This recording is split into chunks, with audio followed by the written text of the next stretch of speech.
bomoko ya mboka ezali babengaka boanya kolakisa ke tozana besoin ya unité tozala ensemble na sepeli na cadre ya bomoko ya mboka ekosangisa peuple congolais nyonso po tozala na bomoko mboka na biso ekokabwanaka soki mokete yango be mission lokola ya boya bomoko ya mboka ba site ya boya bomoko ya mboka ezali ba site oyo ezopesa déjà vision etant déjà komona ba mama ya kitoko ebele boye na kati ya ba bomoko ya mboka ça fait la joie de voir et la joie d'écouter.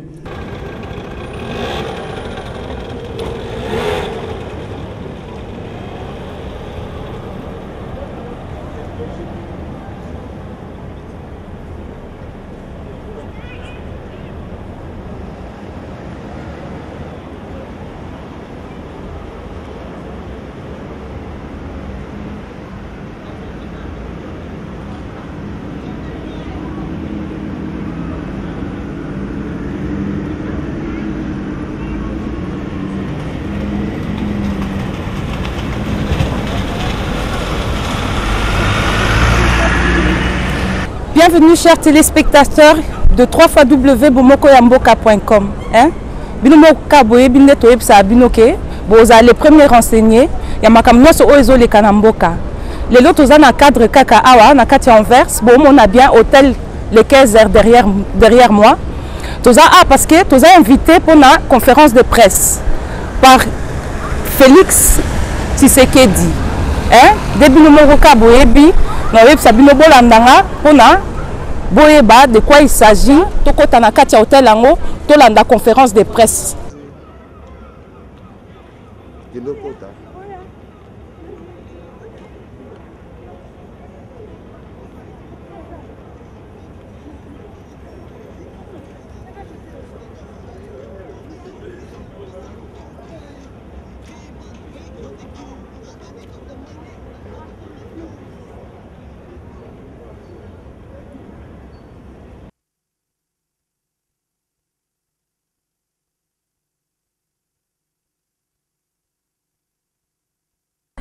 Quand on a un cadre ya communiqué, na uti okitaka na salango na kutaina pasteur Rabi binomo bomo na e boebie na kutanpe na amiral James na komana Nzoko yewana na sima bomo na e pour inviter biso lelo awa question en fait communiquer quel communiqué voulez-vous nous faire passer aujourd'hui? Non, est-ce que le loi apparemment Zali Kambo communiqué, toi Zali Kambo ya conférence au peuple congolais dans l'ensemble to ndeko a organisé conférence Azali na message comment on a tout ce qui est en train de se passer dans notre pays. Alors batamayele au bazo bunda peut-être na bik na kaye pas au bazo qui négocie la lumbe moite mais au bazo na raisonnement ba qui non lobby ko za ndenge nini bangonde bazo préféré ko transmettre ko changer déjà mentalité esprit déjà ya bateau par rapport na makamamboka. Donc c'est ça yango toye tokoyoka donc toye kolanda de konamso Félix. Bon, enfin, on a déjà na yokaka. Na rolo bagé, toujours continuer à Rolanda lokolango parce que toujours monake, toujours tambola nzela ya bosolo. Alors tolingite ba oyo bazo yana ba esprit que non tolonga mboka wana na ba ndenge mususu. Déjà biso tozana vision na biso toyebi déjà que tolonga mboka wana yangwana tozolanda lokolona malembe ti tokozwa pouvoir na biso. Yangwana moni tozanga ko soutenir Félix tolande ti suka ndenge tozotambola nde moni biso to yawa moni ndenge commandant Zogo azawana et puis na bosanité il y a major Tati azana molili ya boyibilili mais yewana bon yangwana na lobike tokokene na bango kaka boye tisuka toko récupérer bokena banani tisuka mais na lobby ba bazana mboka wana to lobby to surtout tie bango contre mur tosi totie bango contre mur tozokende na bango ti tokokanga bango contre mur yango na lobi ke tozokende na bango malembe mpo oyebi ke parti oyo ya UDPS eza parti oyo eza non violence donc yango na omoni na mokanda ndenge pasteur Jules Rabia auti koloba awa na babiki yango wana tozolanda tokolanda tokende ka ndenge wana mpo tomoni solution eza wana ya linini soki eyalaki ke tomema bango na système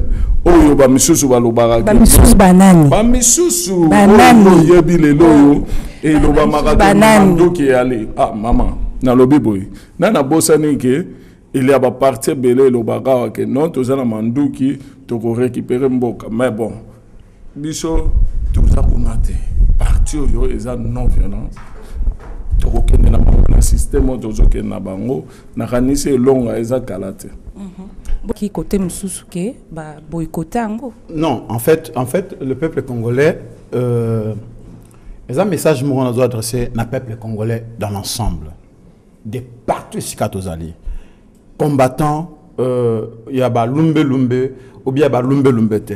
Peuple congolais doit savoir une seule chose. Tolinga, tomata, tokita.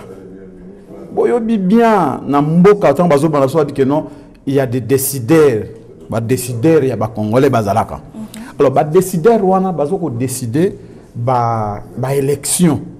Peu importe ce que nous pouvons dire. Oh non, et comme ça la terre, comme mata boy, et kita boy. Yeba ke ba décideur wana basi bache luana bango ke no ekozala. Donc ekozala, alors biso peuple, il faut tout préparer à conséquent.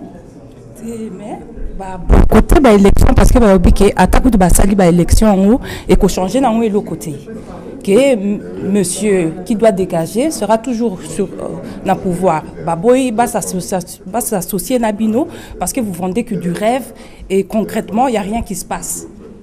Non mais monsieur oyo boy kotanga kombo lobi qui va se dégager Kanambe Hippolyte a dégager kaka mais biso to combien on a système oyo ba impérialiste impérialiste n'est pas quoi imposer biso un jour à l'autre to kolonga impérialiste pour moi na jeune bango moko et sengeli to jouer jeune bango pour te vaincre bango donc to jouer jeune bango pour nangai na ko san bande ko na peuple congolais soki bazo comme biso toujours na ba élection to kende to jouer G et na ko jouer jeune bango un jour à l'autre ces impérialistes vont tomber et nous, on va retirer notre pays. Yo le bini pour na ba élection. Pour la élection pour le moment toyebi ke biso nyonso nde toza toyebi ke il y a un président déjà au peuple a voté pour nga nde na la boye na bundaka te pour na parti moko na kanisi na bundaka pour na mboka na Congo mais nga na yebi ke il y a un président au peuple ala ki simana ye a gagné l'élection ba yibi élection na ye bon pour le moment na kanisi question élection tokotala yango yo zumona bazubunda na babiki toyeba soki lobby to sala nene en tout cas pour le moment na ebina noté pona ko zone sa réponse wana pona ba élection si comme des badini ko changer constitution bino bolobini changement et salama ou et salamati à ça troisième mandat ou pas troisième mandat constitution ya mboka na biso. En tout cas, n'a évité comment bandeko bazo essayer un peu à comprendre makambo. Ezali la honte tant bazo pe ça exemple ya Angela Merkel que non a dira qui n'a a dire à ça dit 3 mandats parce que il a bien travaillé. Ba pe si exemple ya nani ministre qui na Luxembourg, il avait bien travaillé mais quand même tous à la battu, tous en a mis tout. Angela Merkel niveau, Angela Merkel a travaillé en Allemagne. Est-ce que c'est le même niveau où Kanambe Hippolyte a travaillé dans Mboka? Tous ces collabos, ils ont travaillé dans le pays. Mais bon, comparer, bloquer comparer jamais. Constitution na Mboka na biso ponangai étant que Congolais, Bachaki 2 mandats. Cela veut dire Kanambe Hippolyte, nani Amira Chim Sauto Lobawa que non, il y avait un président qui a été élu par le peuple. Donc c'était Papa Etienne Tshisekedi Amulumba. Mais comme les impérialistes et tous ces gens, ils avaient des armes pour soutenir Kanambe et ils ont imposé Kanambe au pouvoir par la force. Donc cela veut dire ils se sont appuyés dans la constitution. Le bilan constitution, appuyé la constitution, à quel prêter seulement la constitution. Alors, Ce qui constitution wana bango bayiba ki pouvoir ba s'appuyer na constitution bi que non constitution oyo tozo biso ni tozali ba garant tozali ko etie biso na pouvoir. Mais maintenant ces constitutions avaient très bien mentionné, très bien dit des mandats. Donc constitution o bango ba s'appuyer ki le même constitution peut ezali ko benga na bango na pouvoir. Donc le même constitution le dit que non des mandats, un point un trait. Donc bazan a droit mon côté le code bazaki légal la constitution soi-disant. Donc bazan a droit de changer constitution. Bon changement par rapport à quoi? Parce qu'il a bien travaillé soi-disant. Il a bien travaillé avec 10 millions de morts. Ça c'est ce qu'on appelle bien travailler. À tout moment, c'est ça ce qu'on appelle bien travailler. Non, pas avec les 10 millions de morts, mais avec les nouvelles rues, les nouvelles trucs qui sont créés sur Kinshasa, on peut quand même pas nier que là-bas, Kinshasa est bongi. Tangelanga balabala oyo yebi na Kinshasa batongi et bongi. Le 31, boulevard du 31. Côté batongi na Kinshasa balabala et bongi, ce sont des avenues oyo bango bakuti ba bongi ba réhabiliter yango. Ils nous ont promis il y a autoroute. Balbaki non, ceux qui te continuent à pouvoir, te gotonga autoroute et kolonga nini, ceux qui te continuent à pouvoir, te gochani ba université, tangelanga autoroute moko da 10 ans. Tout d'abord 10 ans quand on a police à Sali, a pessi même pas peuple congolais carte d'identité. Carte d'identité. Non, en tout cas, vous allez mal informer, qu'il faut s'informer encore de plus. Vous avez une carte de lecteur, vous avez carte d'identité. Donc, Congolais, tu les lots, tu éviter qui est qui. De 15 ans que Kanamba fait au pouvoir, on ne sait pas. Nous ne pouvons pas dire qui est Congolais. Bazo, Kangaba chinois, les lots, bazan na passeport congolais.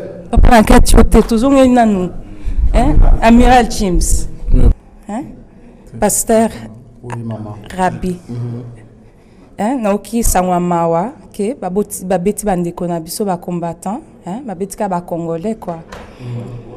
Na États-Unis, na bagarre du corps à Kabila.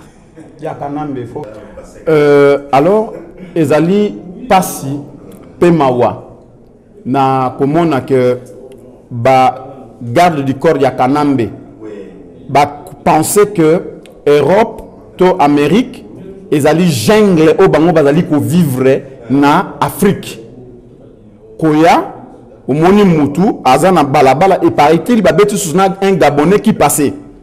Donc place ya kola ki bonyama il y a soi-disant il y a des peuple congolais mususu o bazali kozala tout autour na Kanambe politique. Mais c'est par rapport il y a des menaces au Salamaki mais par rapport pour les peuple congolais aussi la menace mais se dégage parce que il y a pas la vie. Les gens ne vivent pas à Kinshasa. Allez à Kinshasa, vous allez voir comment les gens souffrent.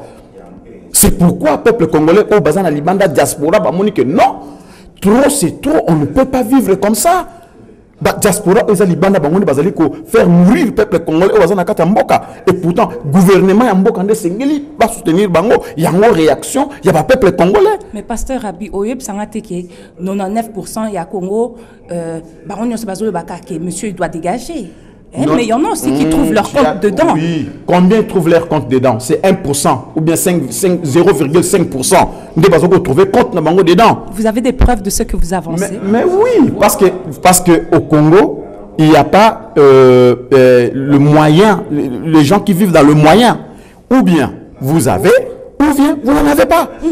Mais ça, par rapport, il y a bateau bazo vivre dans Mboka. Donc il y a au moins 0,5%. Nous sommes combien? Peuple congolais, tout ça, au moins 76 millions. Sur ces 76 millions, je pense bien, pas même 1 million de personnes bazo vivre bien. Sur ces 76 millions, pas même 1 million bazo vivre dans la seuil de la pauvreté.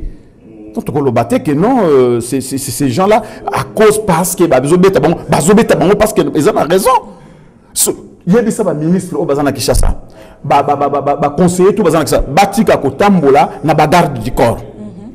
Parce que ce que je bagarre du corps, tout le monde a qui n'a ni. Il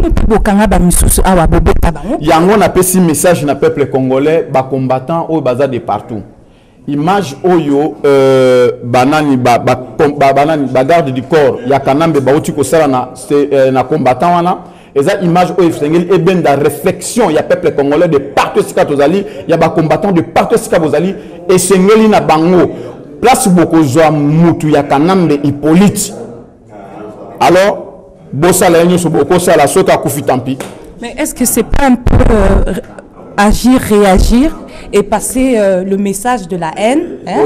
Donc, que oui, Moutou, Bobeta, net bino Bobeta qui va président, bango pe balandi oya bino ba beti bino. Et bazo la kisa bino ke bino à chaque fois bosa biso biso pe toko sa makampe bino bozo sa la biso. Bon, c'est bien. Toko takasi yango ba combattant soit bi lumbe moite allez basa la bango lumbe moite ce qui parce que bango moko ils en souffrance, ba peuple souffrir. Alors biso sigo totika peuple souffraka. Président va voter qui tire l'eau à salité hein bande comme tous bazo senga babi que non après ça biso nini après ça bango nini bilan on demande le bilan à quelqu'un qui a travaillé dans une compagnie dont vous avez travaillé et puis à la fin de l'année on demande un bilan, vous travaillez pour le bilan. Mais quelqu'un qui n'a pas travaillé, comment tu peux avoir, tu peux imaginer, tu peux penser demander un bilan? Mais quel est le bilan alors des combattants? Le bilan des combattants pour cette année. Pour cette année, partout dans le monde, les États-Unis d'Amérique parlent aujourd'hui qu'Anambe ne change pas la Constitution. C'est ça le bilan. Hein? Qu'Anambe ne change pas la Constitution. Or, peuple congolais combattant, basé sur le bilan depuis. Obama a commis à d'autres la Kanambe Bonon qui peuvent mater. Parce que les combattants, c'est ça le bilan des combattants. Bilan des combattants et comme qui ça peuple a télémi, c'est ça bilan à bango. Mais bilan est continuer, mais Congolais interdiction la musique, éducation, ils ont dit normal là. Ba jeune fille na biso ba so na ba poussette chaque fois. Alors Congolais azana mayele asenga ole ko senga bilan basenga ka bilan to batuna ka bilan la société o bazali ko travailler ceux qui mutazo travailler comment tu peux lui demander le bilan pendant que oyebi bien communauté internationale et les impérialistes bazali tout autour na mboka nous devons nous mettre debout dire non à certaines choses. Si on n'arrive pas de dire non, comment et puis tu viens bilan bah ça signifie biso que signifie bilan. Oui. Je pense que quand tu demandes le bilan, c'est que tu ne sais pas. Est-ce que le peuple congolais n'a tout n'a peuple congolais bazo mona to ba mona kate. Ba yo kakato ba yo kakate. Moto a gagné autorité, a gagné pouvoir, ba zuye ba sécréter place moko boye communauté internationale union so ba télémé li non. Alors bilan c'est ça, c'est être malade. C'est être malade des fois na lelaka. C'est être malade. Tout le basikone. Donc, tu raisonner, tu côté si qu'on a raisonnement. Mboka wana Congo, jamais baki ko pesa mutu o azali na vision ya mboka. Mutu loka tu sais que on n'a pas voulu lui donner le pays parce que il a la vision de ce pays. C'est pourquoi ils ont tué Lumumba parce que Lumumba avait la vision du pays. Donc à tout moment quand tu auras quelqu'un qui a la vision du pays, on va l'abattre. Bakotie la biso nengi bacheli biso Kanambe Hippolyte un vaurien.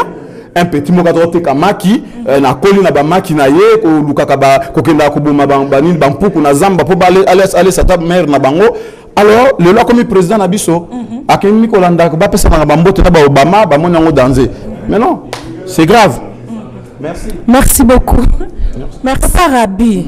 Et non qui news mo bo ngamo e choquenga mutaza sous liberté quoi ndenga katina ye ana latika moi talon na ça ça plaisir à trop yo pour lati mokassin na yo papa pa lati buta ba combat mais ba obi ke li papa interdit na toute ville na Congo. Mais au moni bokecho ayemba kinzembo ya tatoyo Kimbuta meli diamba langwe. Imagination ya bato bazome la diamba mboka oyo musale zate business amalonge zate bafuta ka batute yo telemi un certain Kimbuta qui vole l'argent du pays au lobby non la ville vous voyez donc il faut pas si tu as tes babouches il ne faut pas entrer dans la ville mais Kimbuta parce que tu voles mbongo ya mboka eza ya basina yo mbonga mboka peuple congolais peuple ya mboka azo profiter na ngote alors yo ko interdire batu musala combien opesi déjà batu tombonga bazandu o bato teka na bazandu ozo futaka batike yo kongola kango pour laisser libota na yo bana no ba kotanga na poto. Mais alors bozo déconner papa na katiote commandant yo lobini. Bon ngai pona na mali papa Kanambe c'est un couillon. Kanambe c'est un couillon parce que Kanambe ari na Congo ari na ni bout ya mbola ari na papa te bout ya agronome il fallait zone il fallait à côté sa bana Congo bata ba boutit pour yimo ya gina pour ay soro sa pas de gym ya jamais ko Weston si ko biso ba congolais to longo na jamais ko si to bombe hango to la tu ba bout siko oh bout ya danser o to ya na Congo karaté. Et puis, je vais collaborer, je vais vivre. Le papa, je vais déranger, je vais pexer le papa dans le zati. Mais je vais pexer parce que c'est la saleté, na mis sur bateau. Mais je vais la saleté, maman. Je vais la saleté. Je vais la saleté. Au moins, je vais la saleté. Si tu es congolais, même na poto, tu as la libandati. Je comprends, tu as la passi. Tu comme tu es maïle. Au moins, si tu es combattant, tu as plus que enfant prodige. Oui, bien enfant prodige. Non, un enfant prodige. Na Bible, il y a bien enfant prodige. À 5 ans, il y a un bongo. Papa peut s'en bongo dans les mines qui ont vu dans hier.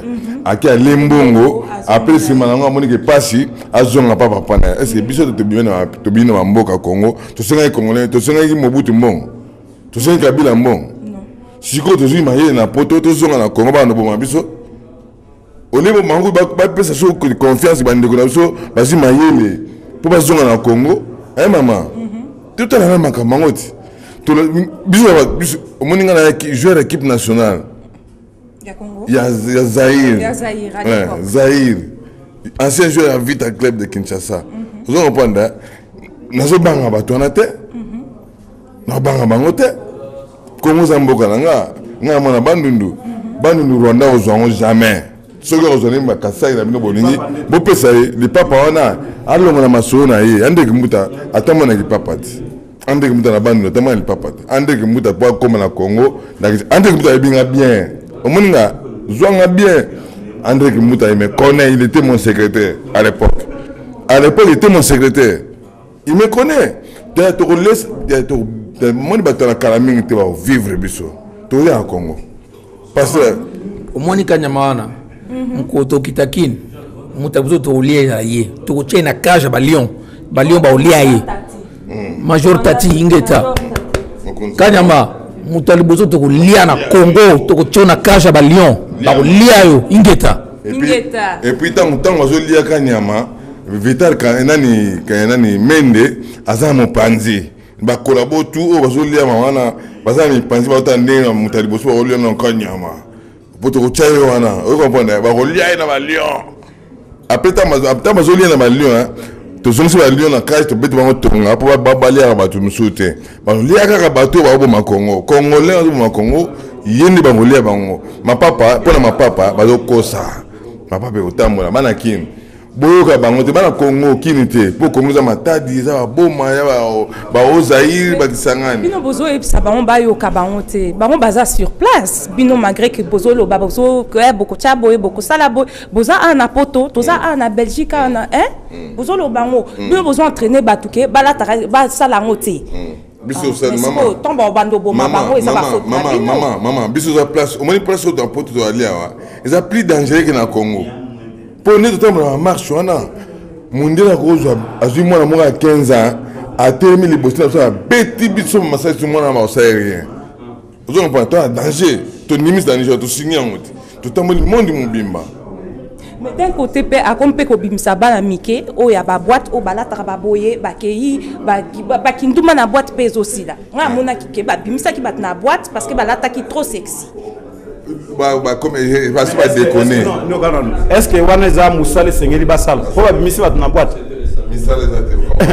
Missale zate parce que Missale zate yango ba ko no luka bata boîte lukela batu ndenge ni bakolia fufu ndenge ni bakola ta bien ndenge ni bakokende misala c'est ça boîte ça n'a pas de sens aucun boîte pour le gagner non mais ça peut bien pour na ba petite sœur oh ba bazo évoluer trop rapidement bazo se retrouver peut-être na ba vie moko boya ba boulevard X mais biso tant to kolaka tellement to zayi ko kende classe classe ezala ko yebi que non il faut natanga na 19h donc 20h na bandi ko tanga na yebi que il faut na la polobi na 6h il faut na la mukana sukola na kende classe donc ceux qui classe dans la classe à tour à tongote na tour à midi donc ozaki na tante ba kende na ba boîte ba kende osala ba n'importe quoi lelo parce que éducation ezate c'est bozolo ba ke monsieur dégage mi boîte mais c'est dégage a memi nyonso ya mabe na Congo mais c'est dégage a memi lokoni ya malambo ebisangi lokoni ya malambo misega amemi nyonso ya mabe na Congo amemi poison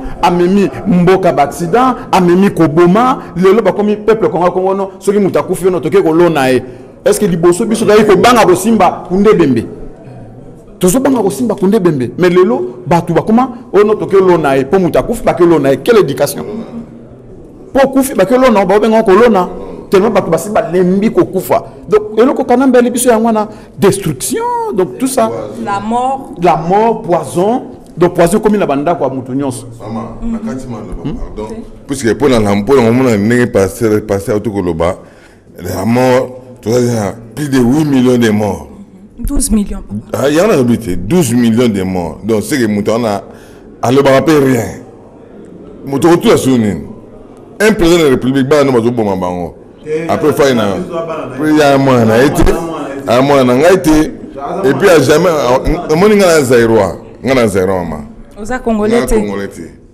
ngana zairo pour Congo avant l'indépendance il y a Congo ngana botami 2 ans sur 3 ans après comme Zaïre donc na yebi Congo te na longwe kutu na Congo na Zaïre na bimi na longo na Zaïre na yebi Congo te donc na Zaïrois donc na Congo na Zamboka na Kozako Congo avant Zaïre na Congo lelo ok papa na sepeli mingi na yambi bino ndembo pesinga ka moi sagesse na yebi plus sur mon pays mais to continuer conférence na biso to kendo yoka Ingeta ben invité na dernier mot pour na site na biso kaka na cadre bomoko ya mboka bomoko ya mboka ezali babengaka boanya kolakisa ke tozana besoin ya unité tozala ensemble na sepeli na cadre ya bomoko ya mboka ekosangisa peuple congolais nyonso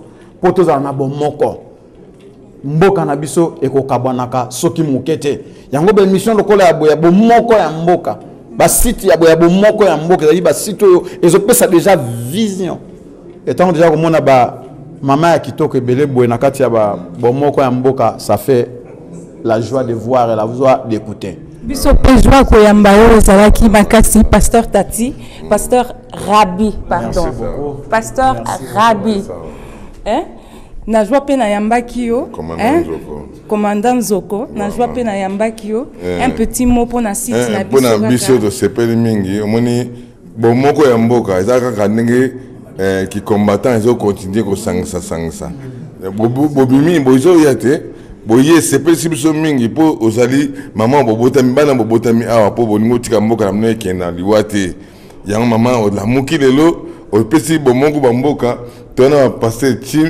amiral Chims tona commandant Tati o to moniona na yemoko yeme pasteur azana kanda ya kosakana te kanda kudongo rolia mutu na mino me lilobelo ba malembe alors maman to pesi mingi merci ya ba combattant monde momba to pesi no merci na kombo ya Fumukimbangu na kombo ya Armand Tungulu na kombo ya ba to onyoso ya biye ba kufi pona Congo nga pe na pesi bino ingeta kaka na compte ya Congo bomoko ya mboka ezali babengaka boanya kolakisa ke tozana besoin ya unité tozala ensemble na sepeli na cadre ya bomoko ya mboka ekosangisa peuple congolais nyonso po tozala na bomoko mboka na biso ekokabwanaka soki mokete yango ba mission lokola ya boya bomoko ya mboka ba site ya boya bomoko ya mboka ezali ba site oyo ezopesa déjà vision etant déjà komona ba mama ya kitoko ebele boye na kati ya ba bomoko ya mboka ça fait la joie de voir et la joie d'écouter. Merci mon frère, je te retrouve et je savais que tu allais poser des questions par rapport à la Constitution. Tu es un féru de la matière. Je réponds tout simplement que D'abord, dans les dispositions que dans le projet de loi du gouvernement, ils sont flous par rapport aux matières qu'ils vont soumettre à révision. Vous parlez de l'article 201, il y a beaucoup d'articles qui sont cités, mais ils ne se prononcent pas sur 220. Je reviens de Kinshasa, j'étais encore là il y a 5 jours. Actuellement, maintenant, il y a une réunion du PPRD, je pense, il y a une semaine, la semaine passée. Ils ne s'en cachent plus, ils veulent modifier l'article 220. Maintenant, le 4 projets qu'ils ont déposés au Parlement ne comptent plus. On dirait que le PPRD n'est pas le gouvernement, mais bon, c'est quasi pareil. Maintenant, on veut réellement toucher à 220. Question là, les gens disent l'IDPS, l'IDPS, l'IDPS, ils ont parti à peuple, l'IDPS, ils ont parti mauvais modèle. Je pense que dans l'IDPS, on a soutenu le président Tshisekedi, le président fondateur, je pense, de l'IDPS en même temps. Mais si mon réseau est l'IDPS, je crois que le baron Balambala, ils ont beaucoup de communication. Un grand parti comme l'IDPS, communication, ils ont beaucoup. Maintenant, la question, M. Médard, c'est qui n'a pas l'IDPS? Parce que tout à l'heure, M. Félix Oto-Lobaki, voilà, il y a certaines personnes qui vont écouter la diaspora, ils vont comprendre pourquoi, tout ça. Mais sache que comme on peut sali, pas seulement dans la Banda, mais maintenant dans l'IDPS, ensuite dans la Banda et contenu dans la Banda. Les lois, on a tout le temps, dans la Banda à Belgique. On va dire que Félix a un bon mazor sur la Nabino. Mais ça, je vais dire que Banda est la diaspora pour l'intervention, mais Médard a regardé les lois, ça va être pour le bien de nous, et ça, c'est une maladie dans la carte de l'IDPS. Oui, ça va nous moment Nini. Qu'est-ce que l'IDPS peut faire? Est-ce qu'il va sanctionner la tête? D'abord, Médard a été sur la carte de l'IDPS et ensuite les autres. Ok, Monsieur Geoffrey, voilà, je vais vous répondre. Essayez de soulager votre frustration, j'espère. Pour vous dire d'abord, je ne comprends pas ce procès qui est fait à l'UDPS parce que Kamerhe se met en avant. Mais c'est normal, c'est un acteur politique, il doit se mettre en avant. On ne peut pas nous le reprocher à nous. On peut peut-être nous reprocher de dire oui, mais mettez-vous aussi en avant comme il le fait. Mais on ne peut pas nous reprocher du fait que lui se mette en avant. Aux États-Unis, je vous le dis, je vous ai dit ici que j'étais le premier acteur politique à avoir été invité, et ensuite ça a été Martin Fayulu. Ndekoana, puisque au tout ni question, Ndekoana nga na yebiete. Je vous le dis, c'est pas pour le dénigrer. Na yebiete, na sali 2 mois na Kinshasa, na kiti, na sali ba descente na base, la base de l'UDPS, na mona été. Na kamwe, na za koyoka kaka que il y a un certain Médard, azako finga yo na nini. Mais moi je vais na ko tout na ko répondre en forme de question. Mais bino pe boza ko mitunate que comment kaka mutu qui n'est rien parce qu'on a raison. Type on a nulle part na ba structure officielle ya parti. Mais comment et à bandekoni ya Congo Mikili je crois qui vont tout le temps kotunaye.